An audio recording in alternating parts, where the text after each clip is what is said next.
Former stalker has been texting me. She's been dead for a year.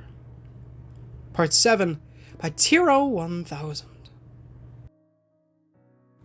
I wish I could say that the events of Tuesday were the highlight of my story. I checked myself into the emergency room the next morning.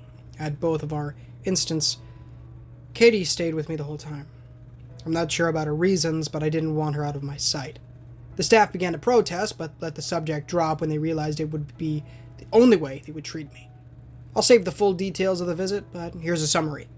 My left hand is fricked. They tell me that I might get back full functionality with physical therapy, but they can't be sure at this point. They had to cut some of the burned tissue from my face.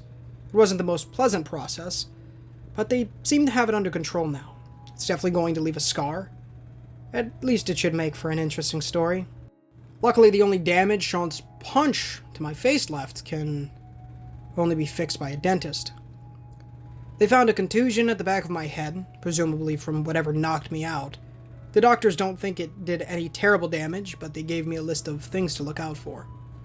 A couple bandages and a cast later, I was set loose. Uncle Rob was waiting for us at the exit.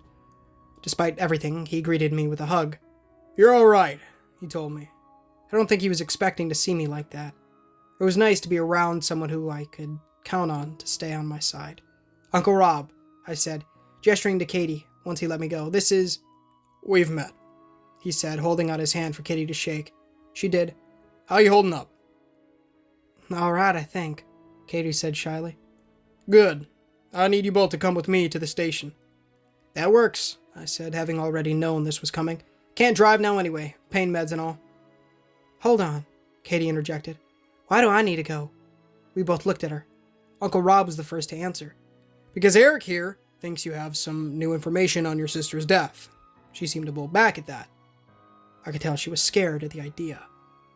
I put my hand on her shoulder. "Katie, if there's anything you've been hiding, now is the time." Uncle Rob nodded in agreement. "It's okay. You can trust us." She was still hesitant about talking, but she agreed to at least come to the station. The interview room wasn't what you'd expect, after all of the crime dramas shown in the same room. No one-way mirror for people to observe behind. It was just a white, unadorned room with a desk, some chairs, and a camera in the corner to record the conversations. Uncle Rob had told me to sit tight while they prepared to interview me on what happened. "Just tell them what you told me," he instructed before leaving. "Tell the truth and stick to the facts." I wasn't waiting too long before the door opened again. In walking Detective Ramirez. Steve Ramirez was another old friend of my dad's. I've met him at family barbecues and even have played video games with his son from time to time, but he never was close enough to be called an uncle. Regardless, I felt like I could trust him. "Steve," I said as I shook his hand. "Where's Uncle Rob?" "Detective Combs insisted that I be the one to interview you. Said this could be related to another case of mine," he said as he sat across from me, sitting a folder on the table. I nodded. Steve took over from my Uncle Rob when he rescued himself from Beth's case. "I believe it does." "All right then," he said. "Tell me what happened last night." He took notes as I recounted everything that happened in my apartment, leaving out only the part about Beth saving me. I told him that Mikey collapsed to the ground right as he was about to slice my eyes out, and didn't move after that. "So after you freed yourself, why did you run?" "I already told you that Sean was going after Katie. I had to get out of there." "So you left because you thought she was in some kind of danger?" he asked. "Yes," I answered. "And why do you believe that?" "Because he killed his other daughter," I said plainly. This struck a chord with him. He tossed his pen on the table with a sigh, then leaned back. I remembered Uncle Rob telling me to stick to the facts. At least, that's what I believe. I wanted to prove it, so I asked Katie for help. I think that's why he came to my apartment, and why he wanted to get to her afterwards. "Why do you think he killed his daughter, Eric?" he asked with a stare. "Something Beth told me," I answered. "She said that he was abusive, both physically and sexually." It still wasn't easy to say out loud. "Beth told you that?" "Beth McDonald?" he said. "She did," I said without elaborating. I hoped he would assume I meant before she died. It seemed to work. Why are you saying this now? She died a year ago, Eric. Why did you sit on this for so long? I didn't answer. I didn't know how. Steve sighed. Eric, his alibi checked out. So unless we have reason to believe that not only him, but the people he was with lied to us, there isn't much we can do there. He picked up his pen again, making notes. Regardless if what you say is true about last night, we have probable cause to charge him with aggravated assault, unlawful imprisonment, and conspiracy to commit murder. You believe me? I asked, actually surprised. As much as I can, Eric. You should have seen the stuff that guy had with him. It was crap straight out of a thriller novel. I'd say you're lucky you got away. I let out a huge sigh of relief. Oh, thank you, Detective. He waved me off casually. Eric, you've never called me Detective. Don't start today. I used to dislike the familiarity that the police department has had with me because of my dad. At that time, though, I appreciated it. I nodded. Thanks, Steve. Am I free to go? Technically, yes, but I'd like to ask that you stay on the premises while we pull up a warrant and see if we can make an arrest. For your safety. Right. And the autopsy report for your guy should be in soon. I'd like to verify there was no foul play with him before turning you loose. Fair enough. I got up to leave, then the question came to me. Are you gonna talk to Katie? Is there a reason we should? Steve asked. I nodded to him as I stepped into the hall. If you want to know what really happened to Beth McDonald, she's the first person you should ask. Eric, we've already talked to her. If she has any new information, she needs to come to us. All right, I said. Leave that to me. I found Katie in the back lot, taking a long drag from a cigarette. I didn't know you smoked, I said to her as I approached. Started last year, she said. Had to keep it a secret. Dad would have killed me if he... She stopped herself. So sorry. Poor choice of words. It's all right.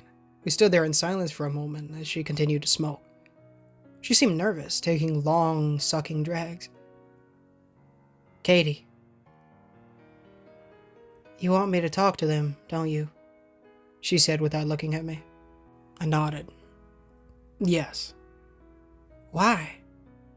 Because there's something you haven't told me. Something you haven't told anyone. I can tell. She took a deep, shuddering breath. I could tell this was weighing on her. She looked on the verge of tears. Is this what Beth wants you to tell me? I wasn't expecting that. What? I know she's here, Eric. I heard her voice when you came to get me. She told me to go with you. I felt her this whole time. I was at a loss for words. Should I tell her? I put my hand on her shoulder. I think she wants you to do the right thing, I said gently. I could see her lip quiver as she held herself together. She dropped her cigarette, smothering it out with her foot.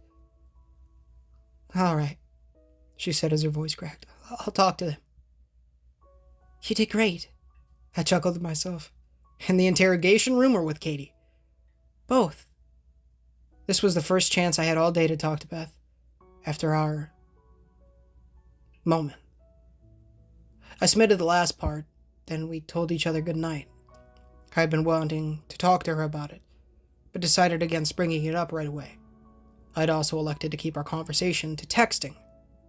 I didn't think me having a conversation with a phone would have gone over so well in the break room.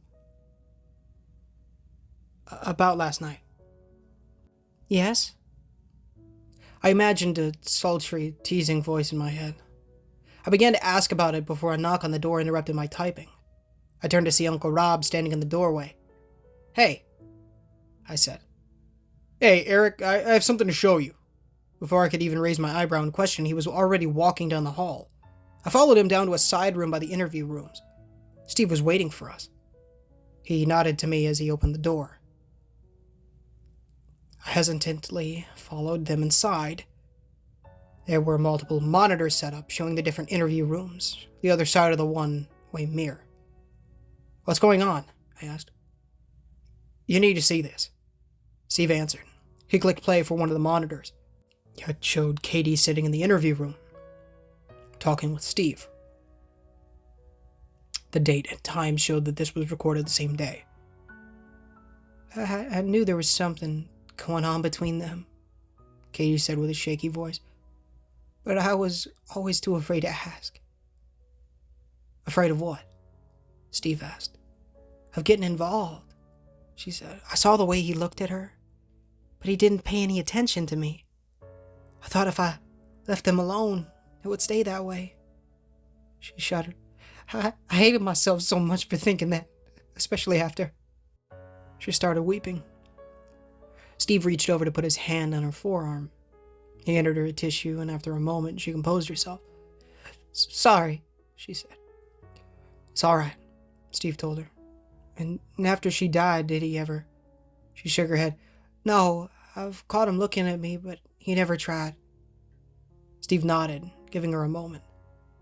I looked over at the two detectives next to me, who were watching the recording intently. Should I be watching this? Isn't this against... Quiet. Uncle Rob cut me off. I complied, turning back to the screen.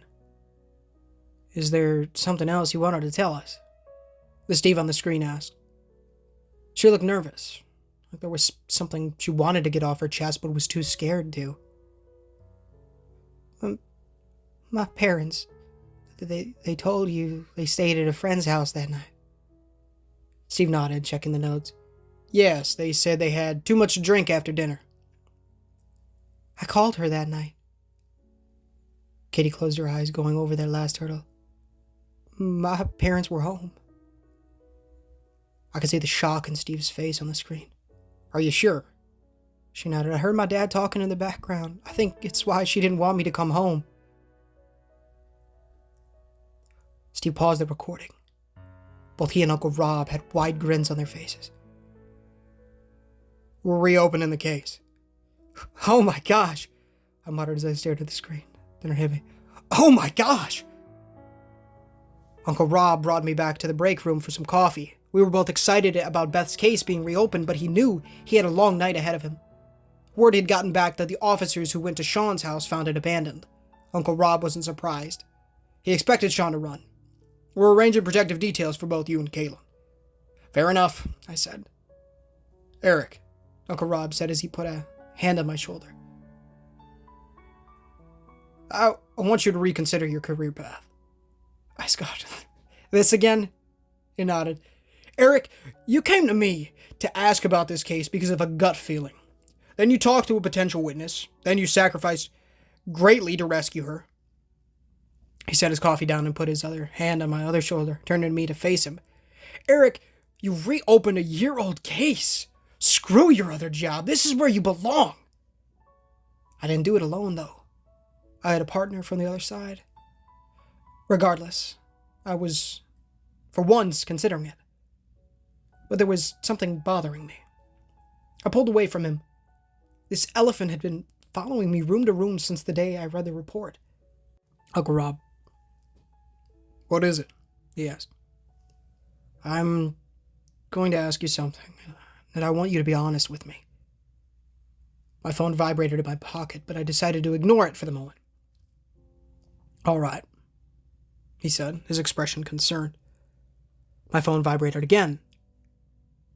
Must have been important. I pulled it up to check as I asked. On the autopsy report for Beth, it said she was. I trailed off as I read the text, my heart stopping. She's gone! My eyes went wide. Where is Katie? I asked frantically. His concern grew. Last I checked, outside having a cigarette. I bolted past him into the hall. Eric! He called after me. I sprinted down the hallway to the back exit, shoving the door to the back lot open. The officer outside the door looked surprised. I gotta go, he said into his cell phone. Everything all right, sir? He asked me. Where is she? Excuse me? He asked. I moved past him. Katie! I shouted. I frantically checked around the lot. But no one else was there. I looked back and saw Uncle Rob exit the building. She's gone, I told him. His eyes went wide. He looked to the officer who was on his phone. Where's the fricking witness, Jenkins? The officer was speechless. So Uncle Rob answered for him. "Get inside, tell the chief to lock down the building. We need to find her." "Right," Jenkins said as he went back inside. "She's not here," a voice yelled from my pocket. I pulled my phone out. A look of utter confusion was on Uncle Rob's face. "Beth, do you know where she is?" I asked the phone. "Yes," she said. "Who's Andrew? They're driving east." "Gosh freaking dang it!" I shouted. "What the frick is this?" Uncle Rob asked with astonishment. "No time to explain. We have to go now." He considered for only a moment. "Frick, let's go." Dispatch 1 David 5, we're responding to a 207 in progress. We have reason to believe the suspect is headed eastbound on Alberta Avenue. I only understood half of that, but I got the gist.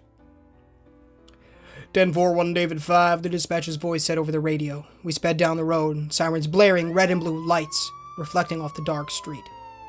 "Beth, do you still have them?" I asked. "Yes, take the next left." "Next left," Uncle Rob repeated. "After this is done, we need to have a long talk." "Noted." "Open the glove box," he instructed. I did as I was told. Inside the glove box was a pistol.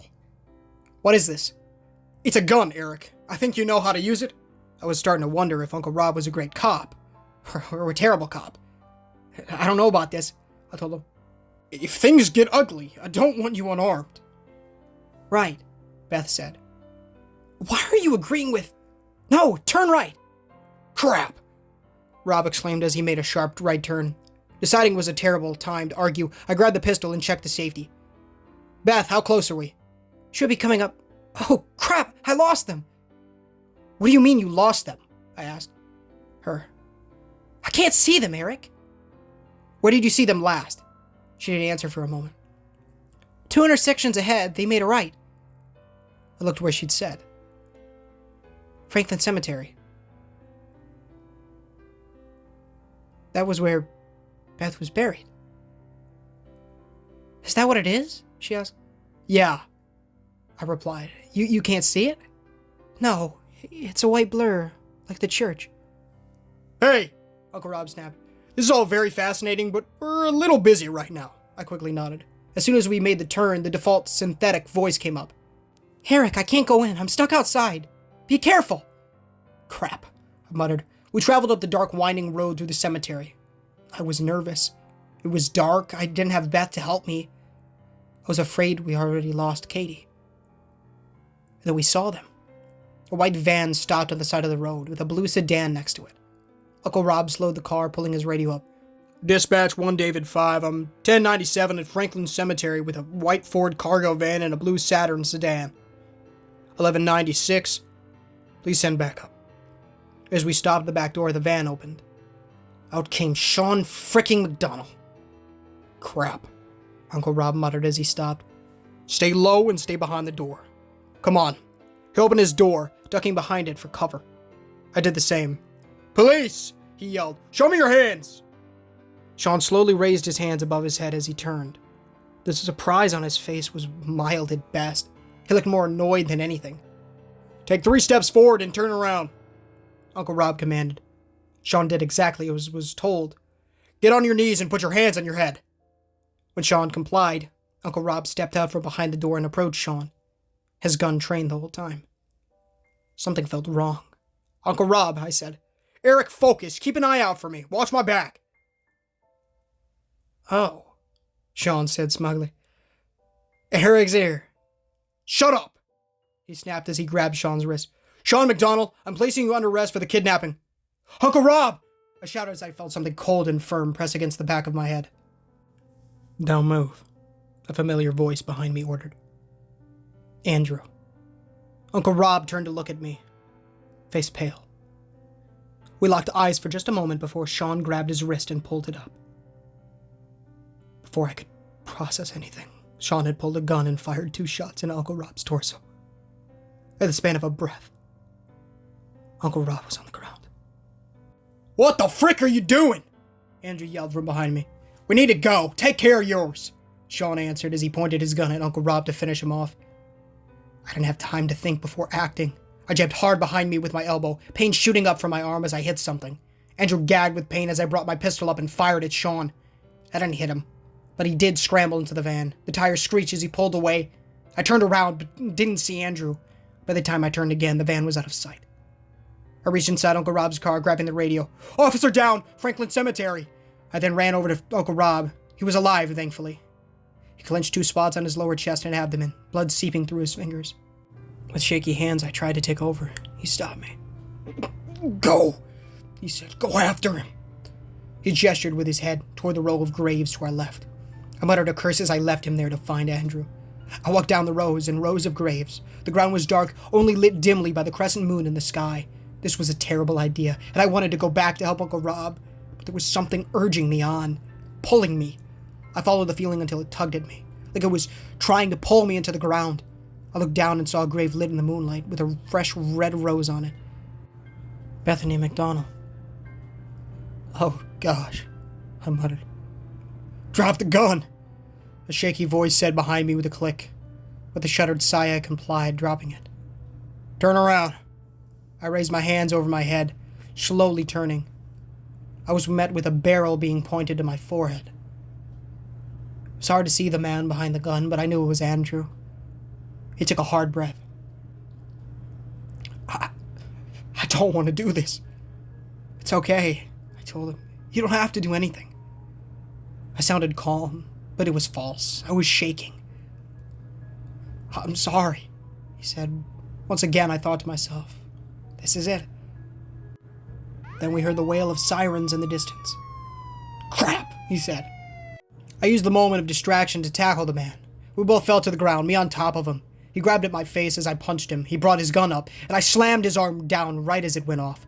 The sound was deafening. It left my ears ringing as we struggled. I slammed my cast down on his wrist as hard as I could until the gun slipped from his hand. My jaw shocked with pain as he got a punch in. He then rolled us over, with him on top. I blocked his few attempts to hit me in the face and quickly brought my knee up into his groin. He was stunned, and I took the opportunity to throw him off me. I looked around quickly and saw the glint of my gun on the ground. I leapt for it. As soon as it was in my hand, I rolled onto my back and aimed at him. Both of our guns went off at the same time. I heard a muffled ceramic crack as the bullet whizzed past my head into Beth's tombstone. And I saw Andrew fall. My arms fell to my side and I inhaled heavily to catch my breath as the sirens drew closer. Me, Steve, and what must have been the entire police force waited in dreadful anticipation at the hospital. The last we heard, Uncle Rob was being rushed into surgery, his condition critical. Beth was hysterical when she saw me, aside from telling her I was okay. I didn't say anything else.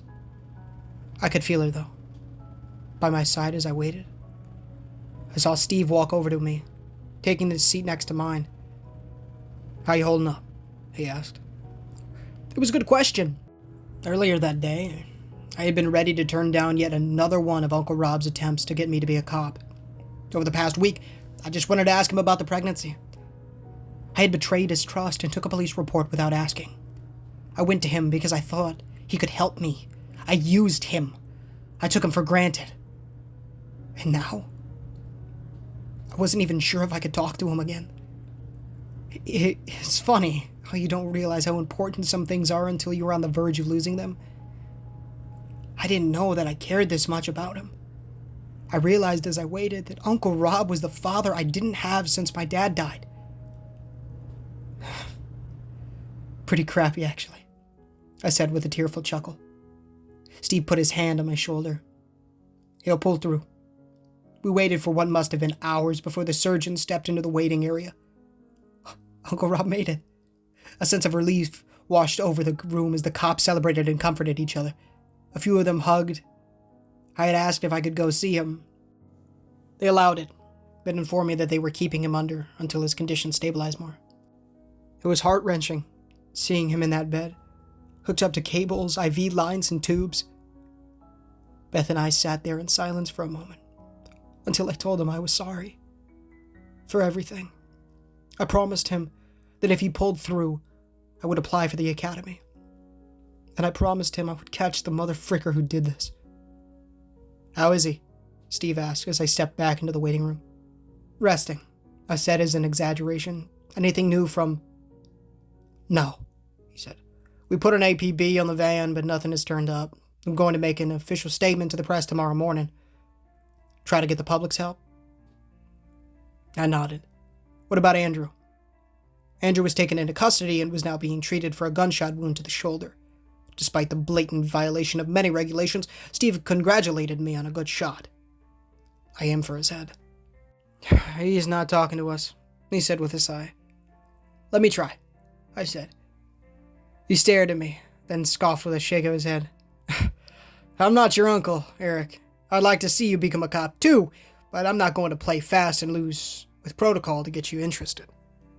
"This isn't about that," I told him. "Every second we waste, Sean McDonald gets farther and farther away, along with our chances of ever getting Caitlin back alive." He held his stare. I could tell that he really didn't want to do this.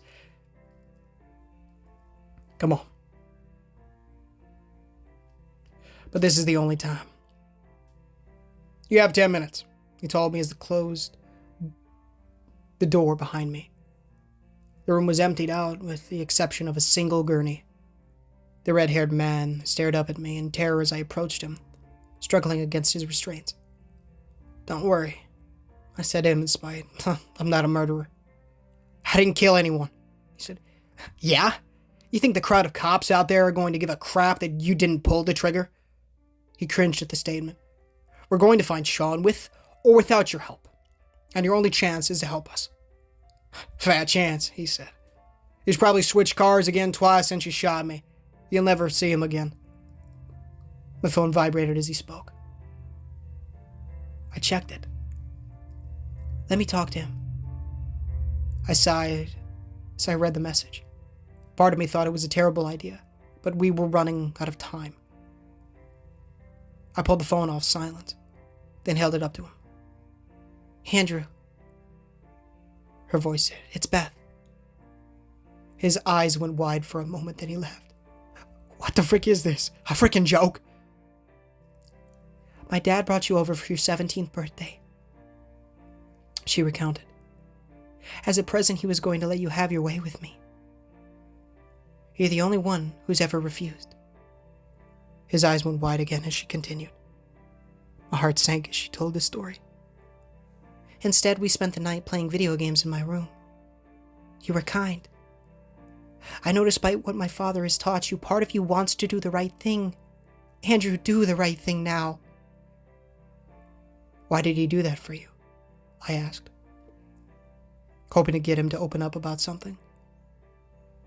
He remained silent for a moment as guilt clawed at his throat. "He's my father," he said with shuddered words. "It's the only reason why I learned anything from him." I gave him a moment to gather himself. "What did you learn from him?" I asked. "How to make people disappear. It's what he and Mikey did together. He would help the living disappear, and Mikey would help the dead disappear." I finished for him. He nodded, waiting a moment before continuing. "I was supposed to bring Caitlin to the cemetery. I don't know why we were meeting there, but Margaret insisted." "Beth's mother?" "Freak, she was in on it. He always listens to her. Says she knows how to get out of any situation." "Where did they take her?" I asked. He didn't answer. "Andrew," Beth said, "you know that if we don't take her away, he'll do the same things to her that he did to me. Or worse." He took a deep breath and nodded. "He said we were going to a cabin in the mountains. Wait out the storm until they could safely move somewhere else as other people." "Do you know where the cabin is?" I asked. He shook his head. "Thank you, Andrew," Beth said. "You did the right thing. Let's go, Eric."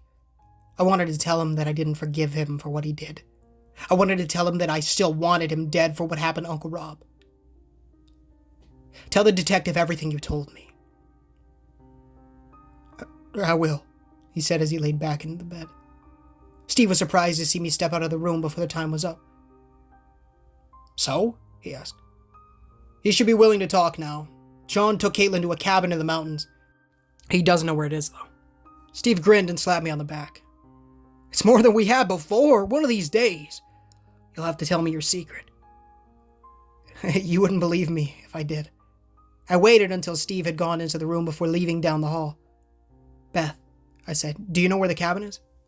"I do," she answered. I caught myself smiling. "She's the best. Let's go get your sister.